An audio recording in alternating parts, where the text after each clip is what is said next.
Gonzalo Ramos, él es del Instituto de Física y se dedica a propiedades geométricas de la teoría de cuerdas y fenomenología de ella.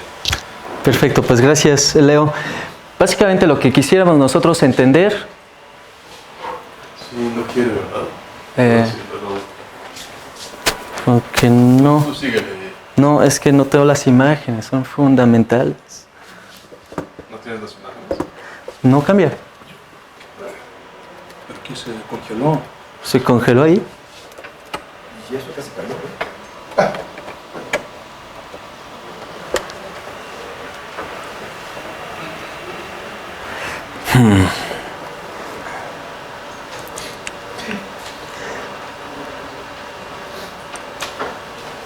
Me parecía que estaba, pero no. Sí, podemos hacer. No, parece que es acá.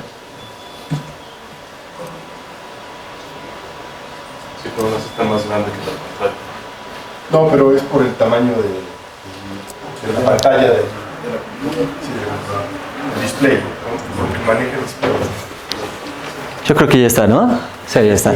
Bueno, ya rapidito. Entonces, básicamente lo que les quiero platicar es de cómo funcionaría, cómo tendríamos que caminar hacia la descripción de partículas y de la cosmología a partir de la teoría de cuerdas. Este es un sueño que tiene como 30 años de edad, que todavía no ha sido cristalizado y que ha habido interesantes avances de los que les voy a platicar el día de hoy, caminando hacia, de hecho, los dos caminos que mencionaron los previos expositores. Uno de ellos me va a ser bastante útil con su quinta esencia y otro, la cromodinámica cuántica, también va a aparecer por ahí.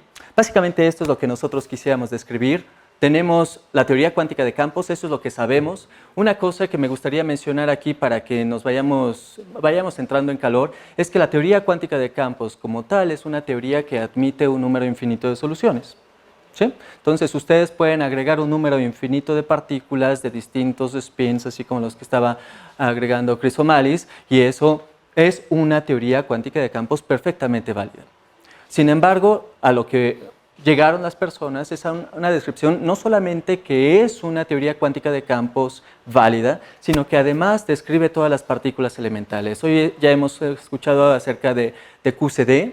También deberíamos estar familiarizados un poco con la electrodinámica a un nivel cuántico, que también está dado en términos de partículas, lo cual en suma forma lo que conocemos como el modelo estándar de partículas elementales. En él hay 3 generaciones o familias de partículas que llamamos quarks y leptones y un Higgs, que es el encargado de darles masa mediante un mecanismo que a lo mejor todos hemos escuchado descrito desde 2012, cuando fue finalmente comprobado. Además de eso, tenemos otra teoría igual de general que la teoría cuántica de campos, que llamamos relatividad general. Es una teoría que generalmente es descrita en términos de geometría, pero también puede ser descrita igualmente en términos de campos. Estos campos, sin embargo, serían campos clásicos. Entonces, eso es lo que tenemos. A partir de esta teoría general, geométrica o de campos clásicos, podemos escribir también un número infinito de ecuaciones, un número infinito de posibles soluciones correspondientes a un número infinito de geometrías y espacios-tiempos, si ustedes quieren, que describen, no sé, mi agujero negro favorito, mi planeta preferido, mi estrella más del corazón, etc. O el universo completo. Este universo completo está descrito en el modelo que llamamos modelo vainilla de la gran explosión o lambda CDM. Solamente tenemos 5 variables. Esas 5 variables determinan absolutamente toda la geometría y todos los avances, toda la evolución del cosmos desde el principio, cuando iniciamos hace 13.800 millones de años, hasta el día de hoy. Sí, consideramos que el 5% del contenido de esta geometría es el modelo estándar y todo lo demás, quién sabe qué es, ¿no?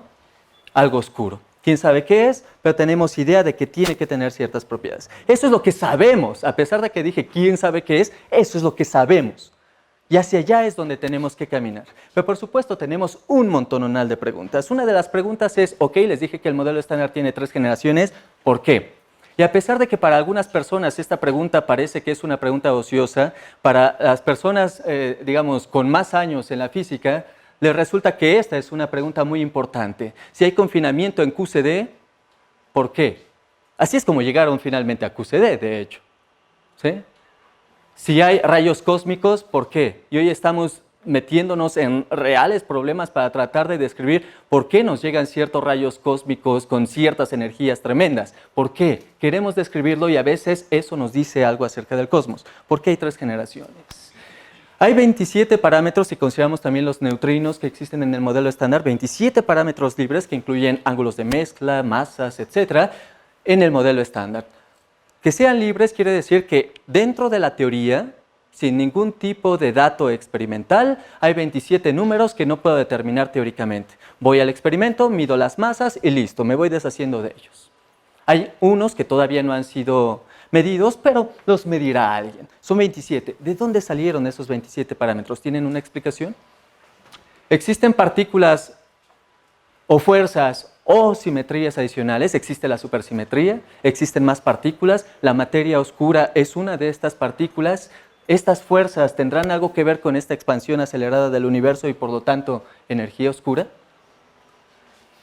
Las masas de las partículas, ok, ya las medí, pero otra pregunta de ¿por qué son esas masas? Parece que hay una estructura en las masas de las partículas. ¿Por qué existe esta? Existe unificación. A Einstein le gustaba mucho la idea de que todas las partículas provinieran de una sola particulota madre, que todas las fuerzas provinieran de una sola fuerza madre. ¿Existe esta idea de unificación o simplemente es un buen deseo teórico? Tampoco sabemos. ¿Qué es la materia oscura? La repito, no tenemos la menor idea. Existe esa quinta esencia. En la idea platónica teníamos estos 4 elementos y para poderlos conjuntar y poder llegar a una descripción cosmogónica y cosmológica completa necesitábamos esta quinta esencia. Aquí algunas personas dicen, la energía oscura debe ser algo parecido, pero ya muy moderno, es un campo cuántico que está evolucionando de tal manera que provoca esta expansión acelerada. Quinta esencia. ¿Es eso? ¿O es una jalada platónica? No sé. Hay solo 3 más 1 dimensiones, un tiempo, 3 espacios. Un tiempo sí, ¿no? Porque si no habría, no sé, violación de causalidad, entre otras cosas, pero 3 espaciales, ¿por qué? Sabemos que la constante cosmológica, esa que de alguna manera Einstein introdujo, quizá incorrectamente, pero que hoy usamos todos los días para explicar por qué el universo se está expandiendo tan rápido, es muy pequeña. La densidad de esta energía es del orden de 10 a la menos 3 electronvoltios, que si lo que quisiéramos traducir, qué sé yo, a kelvins, como decía hace rato Alejandro, sería algo así como 2.7 kelvins, ¿sí? La temperatura del CMB. Bueno, esa temperatura, ahora la elevamos a la cuarta, y esa es la energía del universo correspondiente a la energía oscura o a la constante cosmológica. ¿Por qué es tan pequeña? Es muy pequeña, 2.7 Kelvin, imaginémoslo, casi nada. El universo también, de acuerdo a los cosmólogos, es absolutamente plano. O bueno, con algunas pequeñas anisotropías y deformidades, pero que no son considerables. ¿Por qué? Tampoco sabemos en toda la historia inflacionaria, cosmológica, lambda CDM, Big Bang, no sabemos qué es lo que ocurrió en el tiempo de Planck, ni después. No sabemos lo que ocurrió desde que el universo tenía edad 0 hasta que tenía 10 a la menos 10 segundos. No tenemos manera de describirlo. Todo lo que hay hasta este momento es completas conjeturas, pero aquí está la sorpresa. En todas estas conjeturas es donde está toda la física. Resulta que el modelo estándar empieza a funcionar a partir de aquí, como nosotros lo conocemos, y de ahí hasta nuestros días, bueno, ya hasta lo sabía Newton. En realidad no necesitábamos mucha física más. El secreto está en estos 10 a la menos 10 segundos, y es un montón. Lo que nos platicaba Alejandro está en 10 a la menos 10 hasta 3 minutos de vida, y ya se acabó. No hay realmente más preguntas, todo lo demás ya lo conocemos. Pero ¿qué pasó en esta época? ¿Qué es lo que ha sucedido en toda esta historia? ¿Qué hay en el corazón o incluso en la frontera de los agujeros negros? Si existe el universo descrito por el Big Bang y todo como lo hemos entendido hasta ahora, ¿cuál es su destino? ¿Será que solamente existe este universo o hay más? ¿Hay regiones del universo que no están conectadas? ¿Será que nuestro universo en realidad no es plano, allá afuera es más curvo y nosotros solo vemos una fracción pequeña? En fin, todas estas son preguntas que tenemos y todas estas preguntas tienen difíciles candidatos a respuestas. Y una de esas propuestas para tratar de responder esto es la teoría de cuerdas, en la que hace muchos años muchos de nosotros no habíamos ni siquiera nacido, se ideó que en lugar de partículas estuviéramos todos descritos por oscilaciones de una cuerda fundamental. Una cuerda fundamental. Tenemos aquí una cuerda, este es no sé, este listón negro que está por aquí, y empieza a oscilar mucho, entonces corresponde a una partícula muy masiva. Oscila muy poco, es una partícula muy poco masiva. Es así de sencilla la teoría de cuerdas. Pero ahora, esto que yo les acabo de describir es completamente clásico. Incluso la idea de tener una partícula ahí es completamente clásico. La mecánica cuántica nos dice que ni siquiera puedo saber dónde está una partícula, ¿verdad? Eso es muy complicado, esta nube, esta superposición de estados, eso es lo que tengo que considerar. Entonces, a la hora de que cuantizo esto, resulta que me meto en más líos que cuando cuantizamos partículas. Y cuando las cuantizo finalmente encuentro que hay anomalías, que hay otras cosas con estados con norma negativa que llamamos fantasmas, que hay taquiones en general, a menos de que le exija algo a la teoría, que estos desaparezcan de alguna manera. Y para que todos estos desaparezcan es que ocurre que tengo que incluir 10 dimensiones, 9 dimensiones espaciales y una temporal. Este es el lugar de donde sale este numerito, es de aquí. No quiero a estos bichos, entonces exijo que nuestro espacio-tiempo tenga 9 más 1 dimensiones. Y al mismo tiempo veo qué es lo que pasa por ahí, y encuentro que hay gravedad, que hay bosones de norma, que hay supersimetrías, más simetrías y que hay muchas teorías ahí metidas también, todas ellas que podrían ser equivalentes. Entonces, por acá me pongo un poquito triste porque eso no me sirve mucho para describir nuestro universo. Déjenme, me salto esta. Además, las personas encontraron que no solamente existía esto en la teoría de cuerdas, sino que además existían hipersuperficies que llamamos branas, y que estas branas de alguna manera conectan a ciertas cuerdas que llamaremos abiertas porque tienen extremos separados, no son como asitos como esta. Esto podría ser un gravitón o un bosón de norma como el que dije, pero resulta que cuando hay branas también tengo otros bosones de norma que pueden ser los responsables de que existan gluones, fotones o bosones W. Entonces tengo todo esto. ¿Y ahora qué hago con todo esto? ¿Puedo describir la respuesta de alguna de las preguntas que tenemos allá? Bueno, primero tengo que deshacerme de los problemas que yo mismo introduje con esta teoría. Hay 6 dimensiones espaciales adicionales. ¿Qué es lo que proponen los especialistas en teoría de cuerdas? Bueno, supongamos que 4 de estas dimensiones son Minkowski, el que conocemos, el que describió Einstein desde el principio. Y las otras 6 dimensiones son un espacio cuyo tamaño es muy pequeño, del orden de 10 a la menos 35 centímetros a la sexta potencia, por ejemplo, y que ese espacio 6-dimensional tiene una forma bizarra como esta. Esta es una caricatura, una proyección bidimensional de algo que conocemos como Calabi-Yau, y que así se ve en cada punto, con este tamaño, en cada punto de nuestras 4 dimensiones, así se ven las otras 6 dimensiones que están por ahí.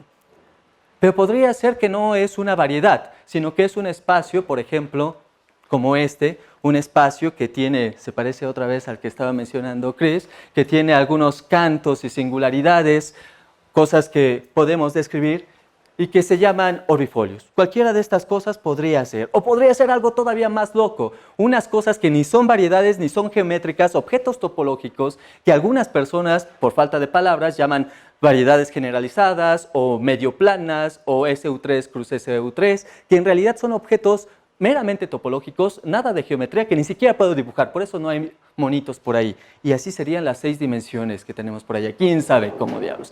Y a partir de ese lugar, ¿qué es lo que podríamos hacer? Podríamos comenzar con los bosones de norma que existen en estas teorías, que son un montononal, que son del orden de 248, y a la hora de compactificarlos, por medio de la geometría de estos espacios, ver qué es lo que le pasa al grupo de norma. Y lo que le puede pasar es, por ejemplo, que un grupo original, por ejemplo, de una cuerda heterótica con este grupo de norma, se rompa a un subgrupo. Bueno, pues aquí tengo E6. E6 tampoco es el modelo estándar. Lo que tengo que hacer es luchar porque esto se reduzca al modelo estándar. ¿Y cómo lo hago? Pues compactificando. Y jugando con todas las posibles compactificaciones que existan y viendo cuáles son las posibles consecuencias. Entonces se necesita un poquito de visión geométrica en 6 dimensiones, lo cual no nos nace. Entonces le tenemos que preguntar a la computadora que ella lo haga a veces. ¿sí?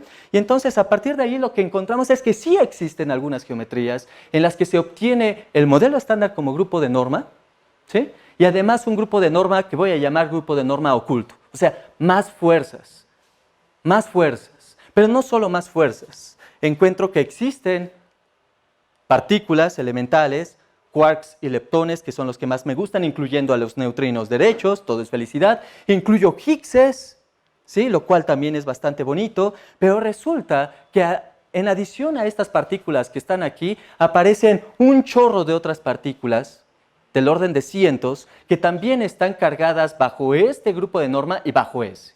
Entonces tenemos una especie de sector oculto que no hemos observado directamente en el experimento, que también interactúa con las partículas que nos componen y entonces decimos, ¿dónde diablos están?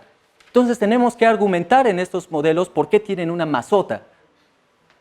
Quizá es la geometría, quizá está asociado con lo que ocurre por allá en la escala de compactificación de la teoría de cuerdas, que es del orden de la escala de Planck. Tenemos que buscar cuáles son las predicciones de estos modelos sin depender tanto de cada una de las geometrías. Lo que sí sabemos es que hay un grupo de modelos que nos arrojan este tipo de resultados, pero todavía no sabemos en realidad identificar cuáles nos dan solamente las observaciones. Pero a partir de las otras observaciones, las indeseables, podemos obtener predicciones que no son tan positivas, de tal manera que nos permitan descartar todos los modelos. Entonces, esa es una de las tareas. Desafortunadamente, para llegar a eso, necesitamos una enorme fuerza de cómputo. Nada más para concluir, déjenme decirles solamente unas pocas palabras acerca de la cosmología. Lo que les dije, todo lo que les he dicho hasta ahorita, es de partículas a partir de la teoría de cuerdas. Ahora, ¿cómo le hago para llegar a la cosmología, a la geometría del espacio-tiempo? Pues básicamente lo que tenemos que recordar es que tenemos un montón de partículas y este montón de partículas muchas veces básicamente lo que están haciendo es de alguna manera describiendo la geometría y las deformaciones de esta geometría en 6 dimensiones, pero nosotros desde 4 dimensiones lo que vemos son campos libres, campos asociados a estas deformaciones en el espacio 6-dimensional. A esas deformaciones en el espacio 6-dimensional que vemos como campos en 4 dimensiones les llamamos módulos. Y estos módulos tienen un potencial libre y lo malo de que tengan un potencial libre es que no tienen masa porque tienen un potencial libre, o sea, su potencial es 0. Lo que tengo que hacer es pedirle prestado a los chicos de QCD o a cualesquiera chicos que hagan algo de interacciones fuertes sus conceptos. Entonces ellos nos han enseñado que existen efectos no perturbativos incluso en esta teoría que modifican a nivel no perturbativo, o sea, cuando ya no sé hacer series de Taylor, el potencial. Y eso nos conduce a determinar el potencial no perturbativo de esos módulos y obtenemos un término que es de masa, obtenemos masa para estos módulos, y eso todavía no suena bien, pero va a sonar bien, y obtenemos también constante cosmológica.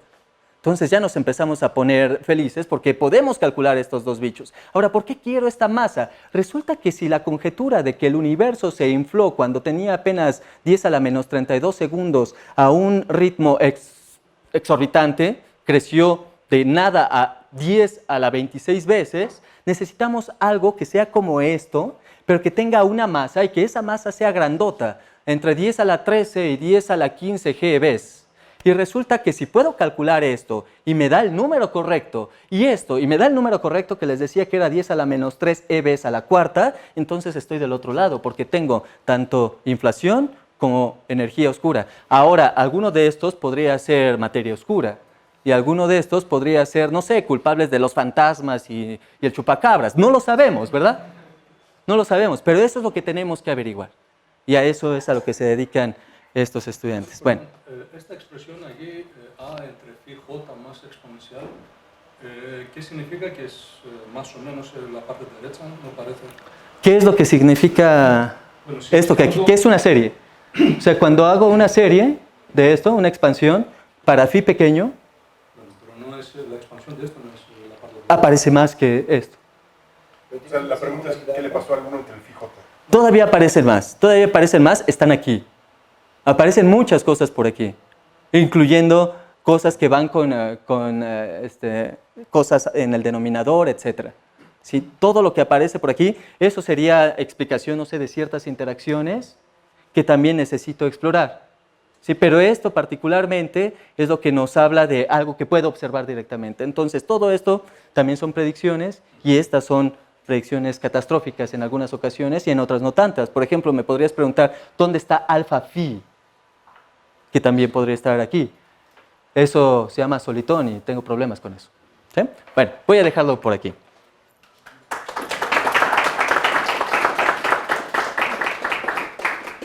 ¿Tenemos alguna otra pregunta para Saúl primero, en público? ¿Algo que le surge preguntarle, Daniel? Bueno, a partir de la idea de la plática anterior, se puede usar esto de mapear los estados cuánticos a un espacio topológico, un espacio geométrico más entendible, para poder mapear estados cuánticos de partículas o de sistemas que no entendemos de todo bien en cuestiones geométricas o gravitacionales. Absolutamente. El caso de Minkowski o algo así que vamos a entender mejor. Minkowski ya suena un poquito menos, menos fácil y menos interesante, pero un poquito utilizando este trabajo, cada uno de estos podrías imaginarlo tú como una especie de estado, ¿sí?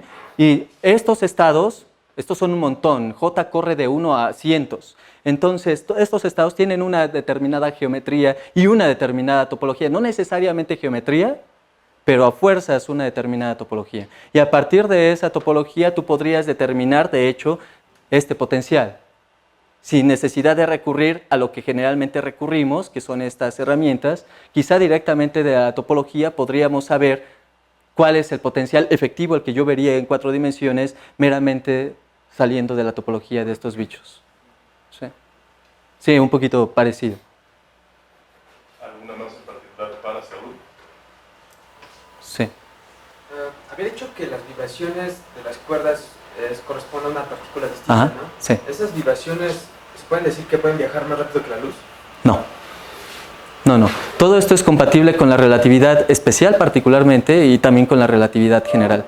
Por lo tanto, no. De hecho, una de las cosas que decía yo al principio es que para evitar todo ese tipo de monstruos como los taquiones, pues necesitaba exigirle a las cuerdas que los cancelaran, y para cancelarlo llegaba a la condición de que solamente requiero 6 dimensiones espaciales adicionales. Entonces, esto es lo que te cancela a cualquier tipo de taquión particularmente.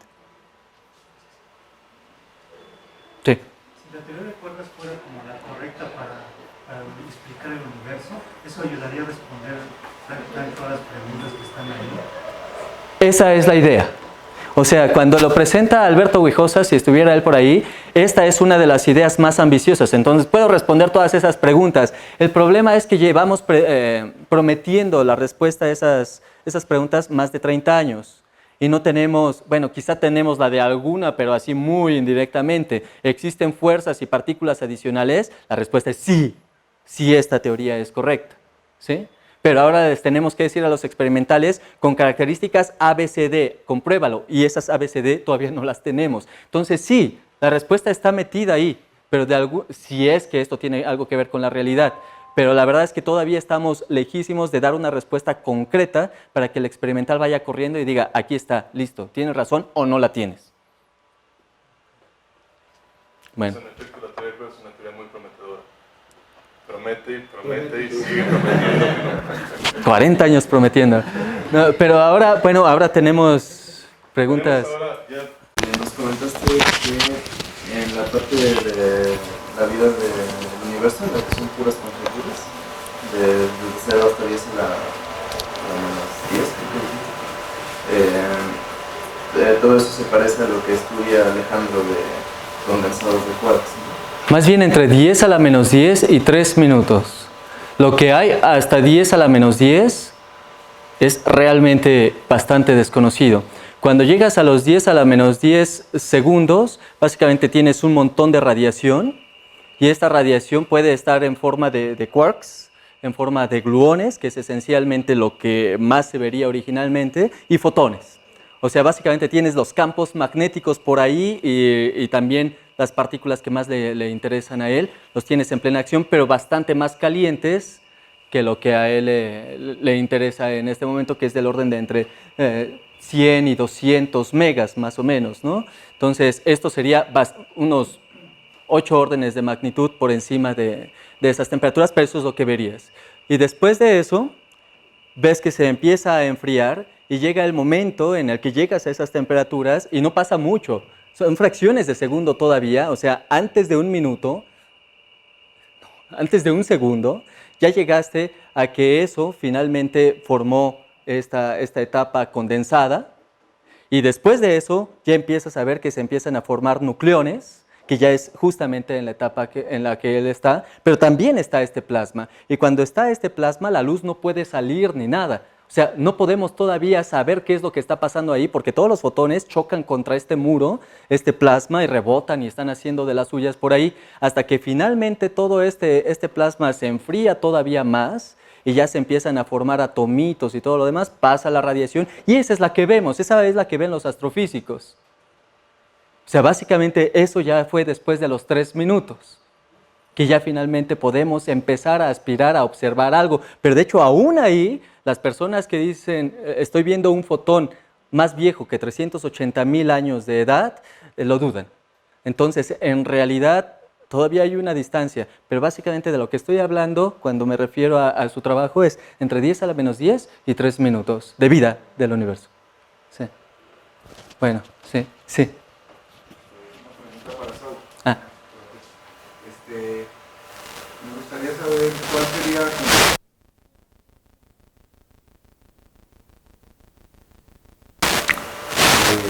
desde el punto de vista experimental, o sea, cuál sería según tú la que más ves cerca.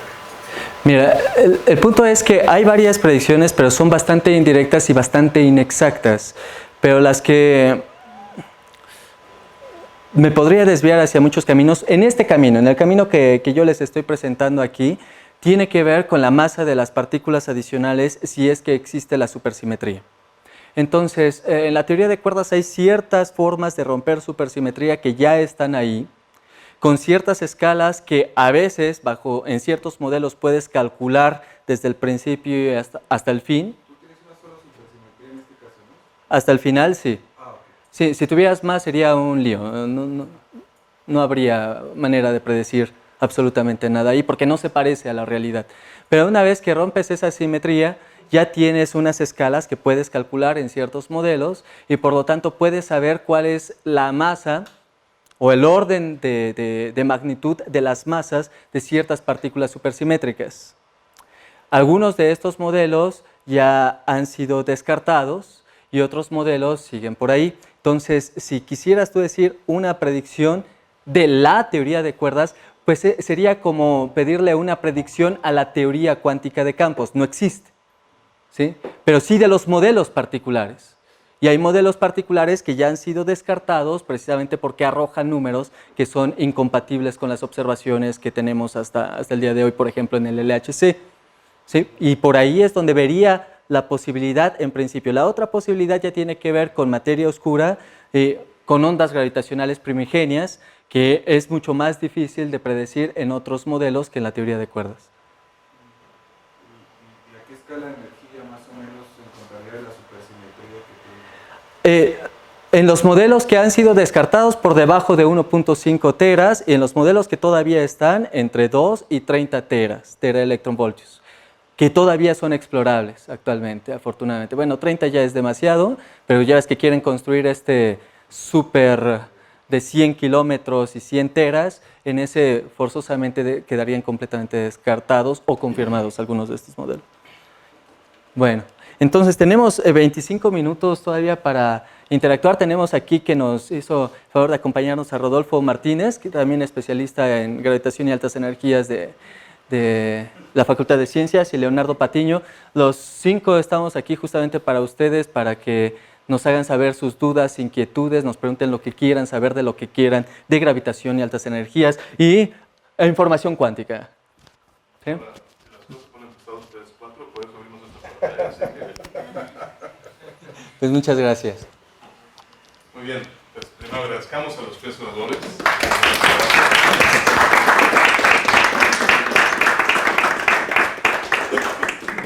Levántense libremente y acérquense a cualquiera de nosotros.